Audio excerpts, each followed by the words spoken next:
Hi guys, welcome back to another study videos.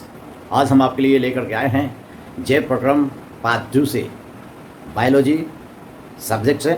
आइए आज हम देखते हैं पार्ट 2 में। मैं के वी कौशिक आप सबों को स्वागत करता हूं। तो आइए स्टूडेंट, आज हम पढ़ेंगे पहले चैप्टर में हमने इसके पहले वाले वीडियो में पढ़ा था जय प्रक्रम एक परिचय।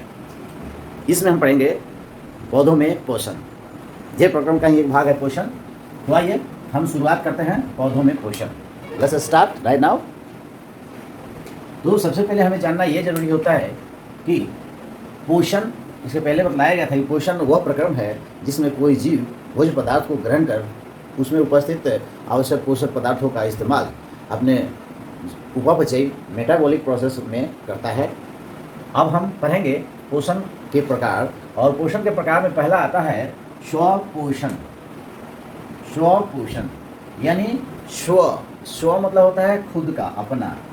स्व मतलब खुद का होता है, अपना होता है। और पोषण, जो अपना पोषण खुद तैयार करता है यानी पोषण के लिए खुद पर निर्भर होता है, उसको स्वपोषण कहा जाता है। अंग्रेजी में कहा जाता है इसे ऑटोट्रोपिक न्यूट्रिशन। तो ऑटो मीन्स होता है सेल्फ, ऑटो मीन्स सेल्फ, और ट्रॉपिक मतलब होता है पोषण। यह लैटिन शब्द से लिया गया है ऑटोट्रोपिक न्यूट्रिशन। तो वैसा न्यूट्रिशन, वैसा पोषण जिसमें कोई जीव भोजन स्वयं संश्लेषित करता है, इसमें ऑटोट्रोपिक न्यूट्रिशन कहलाता है, स्वपोषी पोषण कहलाता है। और इसमें सभी हरे पौधे आते हैं। ऑटोट्रोपिक न्यूट्रिशन जो है वो क्लोरोफिल में ही संभव है। तो जिनमें क्लोरोफिल पाया जाता है अर्थात हरे पेड़ पौधे, उसमें ऑटोट्रोपिक न्यूट्रिशन पाया जाता है यानी स्वपोषी पोषण होता है। दूसरा है इसका प्रकार कि परपोषी पोषण की विधि। पर मतलब पराया यानी दूसरा कोई, यानी पोषण के लिए जब हम दूसरों पर निर्भर होते हैं, depend on others on nutrition, तो उस प्रकार के पोषण को हम हेट्रोट्रोपिक न्यूट्रिशन कहते हैं। हेट्रो मीन्स होता है विषम, यानी विषम पोषी पोषण यानी खुद न संश्लेषित करके। तो देखा जाए तो इसका अगर हम परिभाषा देखते हैं तो पर पोषण क्या है? पर पोषण पोषण की वह प्रक्रिया है जिसमें कोई जीव प्रत्यक्ष या परोक्ष रूप से पर आपको स्वपोषी पोषण के ऊपर निर्भर होता है, यानी प्रत्यक्ष या परोक्ष रूप से पौधों के ऊपर निर्भर होता है, स्वयं भोजन संश्लेषित नहीं करता है। इसमें जीव जंतु, सबसे छोटे में जीव जैसे अमीबा आता है, यूनिसेलुलर है, और उसके बाद उसमें जीव जंतु में हम लोग भी आते हैं, बकरी, गाय, भैंस, ये सब जो है आपको परपोषण के अंतर्गत आते हैं। सभी शाकाहारी मांसाहारी जीव परपोषी पोषण के अंतर्गत आते हैं। तो एक एक करके हम इसमें डिफरेंट करते जाएंगे और हम जानने की शुरुआत करेंगे कि स्वपोषी पोषण में सबसे इम्पोर्टेंट है कि इसमें स्वपोषी पोषण में कौन आते हैं? पेड़ पौधे आते हैं। तो पौधों में पोषण की प्रक्रिया क्या होती है, तो आइए हम देखते हैं। तो निश्चित रूप से जब पोषण की बात आ रही है तो भोजन की बात आ रही है। जब भोजन की बात आ रही है तो हम लोग कहाँ जाएंगे? किचन में जाएंगे, है ना। खाने के लिए तो किचन ही जाना पड़ता है। तो पौधों का किचन क्या है? ये हमारी पत्तियाँ हैं। तो आइए हम पत्तियाँ में चलते हैं कि वहाँ किचन में क्या क्या बन रहा है, क्या क्या मिलाया जा रहा है और क्या क्या तैयार हो रहा है। ठीक है, तो हम इस किचन में आते हैं। पौधों का जो किचन है वो है हमारी पत्तियाँ।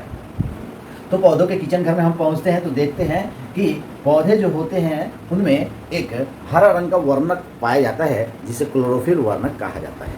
क्लोरोफिल के कारण ही पत्तियाँ हरी होती है, या पौधे का कोई भी अंग जो हरा होता है वो क्लोरोफिल के कारण ही होता है। क्लोरोफिल नाम है, फिल मतलब भरा हुआ है, अर्थात क्लोरोफिल जो होता है एक उत्तक में पाया जाता है। उस उत्तक का नाम है क्लोरोप्लास्ट। प्लास्ट मतलब प्लेट और फिल मतलब भरा हुआ है, यानी क्लोरोप्लास्ट में क्लोरोफिल भरा हुआ होता है। ठीक है, तो यहाँ पे पौधे जिस प्रक्रिया द्वारा, पौधों में पोषण मतलब पौधे जिस प्रक्रिया द्वारा भोजन तैयार करते हैं, संश्लेषित करते हैं, उस प्रक्रिया को हम कहते हैं प्रकाश संश्लेषण।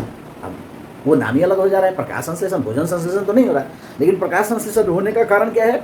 क्योंकि उसमें सूर्य की प्रकाश की आवश्यकता होती है, तो प्रकाश का संश्लेषण होता है। तो आइए हम देखते हैं कैसे होता है ना।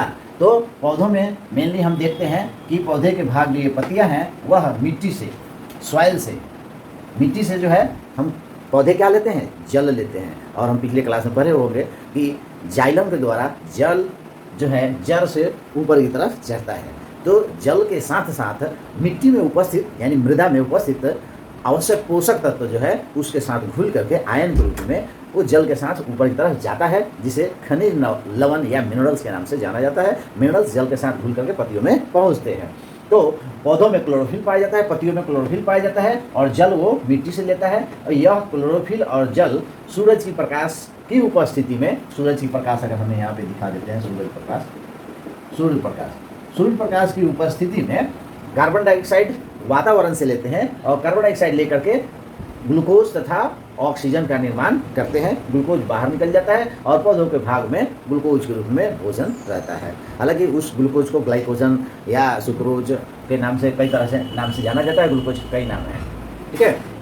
तो मूल अंतर हम क्या देखते हैं कि स्वपोषी पोषण और परपोषी पोषण में मूल अंतर क्या होता है कि स्वपोषी पोषण में सरल अकार्बनिक से जटिल कार्बनिक अणुओं का निर्माण होता है। आप देख सकते हैं कि यहाँ पे CO2 है, यहाँ पे H2O है। यह दोनों जो है सरल अकार्बनिक पदार्थ है, अकार्बनिक पदार्थ, ठीक है। और यह सूर्य की प्रकाश की उपस्थिति में, क्लोरोफिल की उपस्थिति में यह जटिल कार्बनिक यौगिक ग्लूकोज का निर्माण कर रहे हैं, ऑक्सीजन उप उत्पाद के रूप में निकल रहा है और H2O जल जो है प्राप्त हो रहा है, ठीक है। तो आइए हम इसको दूसरा जो है आपका परपोषण है। तो जटिल कार्बनिक अणुओं से सरल कार्बनिक अणुओं में इसमें ये प्रोसेस जो है उल्टा होता है। उल्टा होता है मतलब ये ग्लूकोज जो है इधर आता है जटिल कार्बनिक अणुओं में, यानी परपोषण में, यानी हम लोगों में या जीव जंतुओं में जो पोषण की क्रिया होती है उसमें क्या होता है कि ग्लूकोज का ऑक्सीजन की उपस्थिति में दहन होता है। दहन होने से बहुत सारी ऊर्जा निकलती है, लेकिन एंजाइम की उपस्थिति में हमें कार्बन डाइऑक्साइड प्राप्त होता है, जल प्राप्त होता है और ऊर्जा प्राप्त होती है। ऊर्जा आप लोग जानते हैं कि ऊर्जा जो है ATP के रूप में प्राप्त होती है, एडिनोसिन ट्राइफॉस्फेट, जिसका इस्तेमाल हम लोग कर रहे होते हैं। जैसे हम अभी भी आपसे बोल रहे हैं, बात कर रहे हैं, ऊर्जा का इस्तेमाल कर रहे हैं, लेकिन अभी तो खाना नहीं खा रहे हैं, तो ऊर्जा हमें कहाँ से प्राप्त हो रही है? वो हमारे शरीर में स्टोर है ATP के रूप में। तो उसका इस्तेमाल हम लोग करते हैं परपोषण में। तो परपोषण जो है हम इसको डिटेल में अगले वीडियो में पढ़ेंगे, लेकिन अभी हम मुख्य रूप से इस पर प्रकाश डालेंगे पौधों में पोषण और प्रकाश संश्लेषण की क्रिया पर, ठीक है। तो पौधों में पोषण की प्रकाश संश्लेषण की क्रिया पर जब अगर हम प्रकाश डालते हैं तो इसमें आता है हमारा पौधों की पत्तियों में पाए जाने वाला छोटा छोटा जो छिद्र होता है, जिसे हम रंध्र कहते हैं, वो यहाँ पे आप देख सकते हैं। ये है हमारा रंध्र, ठीक है। आप सोचते होंगे यहाँ मन में यह सवाल आएगा कि बड़े बड़े पेड़ के ऊपर तक जल से ऊपर की तरफ कैसे पहुंच जाता है। वो आपको परिवहन चैप्टर में डिटेल से बतलाया जाएगा, लेकिन अभी जान लीजिए कि चूषण की क्रिया होती है, कैसे होती है वो आपको बता रहे हैं ना। तो पौधों में कार्बन डाइऑक्साइड पत्तियों के जिस छिद्र के द्वारा प्रवेश करता है उस छिद्र को कहते हैं एस्टोमाटा, यानी रंध्र। क्या कहा जाता है? रंध्र या एस्टोमाटा, इसको कहते हैं रंध्र कहा जाता है। इसको रंध्र कहा जाता है, इस छिद्र को रंध्र कहा जाता है। और आप देख सकते हैं कि यह जो रंध्र है इसके दोनों साइड में जो है गार्ड सेल है। गार्ड सेल उसकी सुरक्षा करता है। गार्ड सेल जो है रंध्र को बंद करने और खोलने का काम करता है। खुलता कैसे है? जब इसमें जल भर जाता है गार्ड सेल में, ये दोनों तरफ से गार्ड सेल है, इसमें जल भर जाता है तो ये खुल जाता है, खुल जाता है तो खुल जाता है, खुल जाता है तो खुल जाता है ना। और जब उससे वाटर जो है बाहर की तरफ निकल जाता है, जब वाष्पोत्सर्जन की क्रिया होती है तो वो पिचक जाता है। इस खुलने और पिचकने से क्या होता है? वहाँ वैक्यूम क्रिएट होता है। उस वैक्यूम को भरने के लिए नीचे का जल ऊपर की तरफ जाता है और इस प्रकार चूषण की क्रिया होती है और यह क्रिया निरंतर नीचे की तरफ जल तक पहुँचता है और इस प्रकार जल से जल खनिज लवण के साथ धीरे धीरे ऊपर की तरफ बढ़ते हुए पत्तियों तक पहुंच जाता है, ठीक है। तो ये प्रोसेस था परिवहन की क्रिया में, हम लोग इसको और भी डिटेल से पढ़ेंगे। लेकिन यहाँ रंध्र में आप जान लीजिए कि गार्ड सेल के द्वारा होता है। और ये बार बार परीक्षा में पूछता है ना कि पौधों की पत्तियों पर वह छिद्र जिसके द्वारा पौधे जो है कार्बन डाइऑक्साइड ग्रहण करते हैं और ऑक्सीजन छोड़ते हैं, क्या कहा जाता है? तो उसका नाम है रंध्र, एस्टोमाटा, इंग्लिश में कहा जाता है एस्टोमाटा। और यह रंध्र का खुलना और बंद होना किसके ऊपर निर्भर करता है? ये इंपॉर्टेंट क्वेश्चन है। गार्ड सेल के ऊपर निर्भर करता है और वह जल के द्वारा नियंत्रित होता है। वाष्पोत्सर्जन में क्या होता है? वाष्प का उत्सर्जन, यानी भाप बनता है। और जब वो कार्बन डाइऑक्साइड छोड़ रहा होता है, खास करके देखा जाए तो वो कार्बन डाइऑक्साइड की क्रिया जो करता है, छोड़ने का काम करता है, वो रात में ही करता है। दिन में वो कार्बन डाइऑक्साइड यूज करता है प्रकाश संश्लेषण की क्रिया में। तो आइए देखते हैं कि क्यों यूज करता है।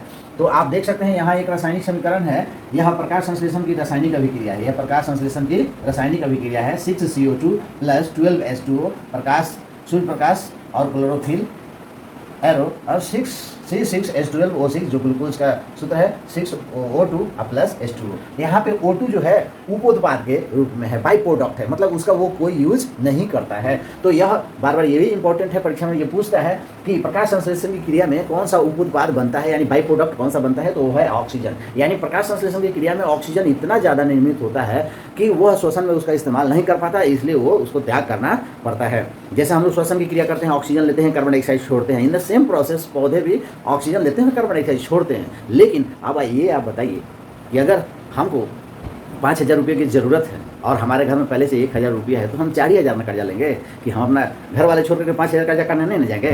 तो उसी तरह अगर पौधों के अंदर प्रकाश संश्लेषण की क्रिया के द्वारा अगर ऑक्सीजन बन रहा है तो ऑक्सीजन वो इस्तेमाल करेगा, लेकिन आवश्यकता से ज़्यादा होगा तो वो बाहर निकालेगा ना। कार्बन डाइऑक्साइड छोड़ने की बात आती है कि कार्बन डाइऑक्साइड दिन में छोड़ता है कि रात में छोड़ता है, तो वो रात में छोड़ता है, क्योंकि प्रकाश संश्लेषण की क्रिया नहीं हो रही होती है उस समय वो सिंपल श्वसन की क्रिया करता है, साधारण श्वसन की क्रिया करते रहता है। तो श्वसन की क्रिया में कार्बन डाइऑक्साइड ही निकलता है, इसलिए कहा जाता है कि पौधों या पेड़ के नीचे जो है नहीं सोना चाहिए ना। उसका 2 कारण हो सकता है। पहला तो कारण ये है कि वो भी ऑक्सीजन लेता है, तो ऐसी स्थिति में आपको ऑक्सीजन की कमी हो जाएगी, दम घुट सकता है ना। दूसरा कारण ये हो सकता है कि पेड़ पौधे पर जीव जंतु जो है रात में रहते हैं, इसलिए पेड़ के नीचे भी नहीं सोना चाहिए, ये भी कारण है ना। लेकिन मेन इंपॉर्टेंट जो वैज्ञानिक कारण है वो यही वैज्ञानिक कारण है कि पौधे दिन में रात में जो है ऑक्सीजन लेते हैं, और ऐसी स्थिति में वहाँ पे सोएंगे तो आपको ऑक्सीजन की कमी महसूस होगी। ठीक है, तो अब यहाँ पे सबसे ज़्यादा इम्पोर्टेंट है कि प्रकाश संश्लेषण की क्रिया जब होती है तो यहाँ पे सूर्य का प्रकाश क्या करता है। तो सूर्य का प्रकाश जो है ये क्लोरोफिल में ही क्यों होती है प्रकाश संश्लेषण की क्रिया। यहाँ पे इंपॉर्टेंट था कि एक उपोत्पाद के रूप में बाई प्रोडक्ट ऑक्सीजन बनता है। तो अब यहाँ यह भी इंपॉर्टेंट एक क्वेश्चन आता है कि पौधे जो है यह बाई प्रोडक्ट ऑक्सीजन कहाँ से प्राप्त करते हैं, या जल से या CO2 से प्राप्त करते हैं। तो आपको यह ज्ञात होना चाहिए कि प्रकाश संश्लेषण की क्रिया में ये क्लोरोफिल जो है सूर्य की रोशनी को ट्रैप करता है ना।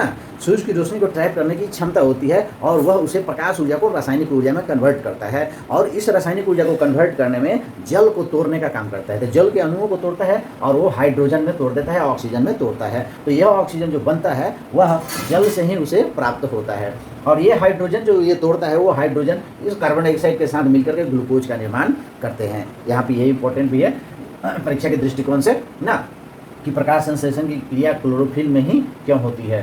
ठीक है, और उपोत्पाद के रूप में क्या बनता है। इसके साथ ही अब जो इम्पोर्टेंट है यहाँ पे आपको बतलाया गया, इसकी रासायनिक अभिक्रिया भी इम्पोर्टेंट है। ठीक है, ऑटोट्रोपिक न्यूट्रोशन ये परीक्षा के दृष्टिकोण से सही है। पौधे दिन में रात में किस तरह की श्वसन की क्रिया करते हैं, कार्बन डाइऑक्साइड छोड़ते हैं। तो दिन में कार्बन डाइऑक्साइड नहीं छोड़ते हैं, क्योंकि श्वसन की क्रिया में जो कार्बन डाइऑक्साइड उनको प्राप्त होती है उसकी आवश्यकता उनको होती है, और ज़्यादा कार्बन डाइऑक्साइड की आवश्यकता होती है तो वायुमंडल से प्राप्त कर लेते हैं। और इस प्रकार हम देखते हैं कि एक अजैव कारक से जैविक चीज़ संपादित हो रहा है ना। अजैव मतलब निर्जीव पदार्थ, non living things. Non living things आपका हाइड्रोजन देखिए, ऑक्सीजन देखिए, जल है और उससे ग्लूकोज बन रहा है। तो ग्लूकोज जो है वो स्टोर होता है पत्तियों में, स्टोर होता है, और पौधे के विभिन्न भागों में ग्लूकोज क्या कर रहा है, पौधे के विभिन्न भागों में भेजा जाता है। जैसे कि खाना खाने के लिए हम कहाँ जाएंगे भाई, किचन में जाएंगे, घर के सभी लोग किचन से खाना लेंगे। तो पौधे के जड़ वृद्धि कर रहे होते हैं, तना भी वृद्धि कर रहा होता है, फूल भी बढ़ रहा होता है, फल भी वृद्धि कर रहा होता है। उन सबको एनर्जी की ज़रूरत होती है, और वो एनर्जी को कहाँ से प्राप्त करते हैं, पत्तियों के द्वारा ही प्राप्त करते हैं ना। तो पूछता है परीक्षा में कि पौधे का प्रकाश संश्लेषी अंग कौन है। तो पौधे का प्रकाश संश्लेषी अंग मुख्य रूप से पत्तियां हैं, क्योंकि पत्तियां हरी होती है। अगर ब्रांच शाखाएं हरी है तो वो भी भोजन बनाने का काम करती है, और छोटा छोटा प्लांट होता है तो उसके तने जो है वो भी हरे होते हैं, तो वो भी प्रकाश संश्लेषण की क्रिया में भाग लेते हैं, लेकिन मुख्य रूप से पत्तियां भाग लेती है। तो प्रकाश संश्लेषी अंग है, लेकिन जब अंगक पूछता है तो उसमें हम क्लोरोफिल को नाम लेते हैं। यानी आज के लिए बस इतना ही, और फिर हम मिलते हैं अगले वीडियो में। उसमें हम पढ़ेंगे जंतुओं में पोषण की विधि। धन्यवाद, जय हिंद।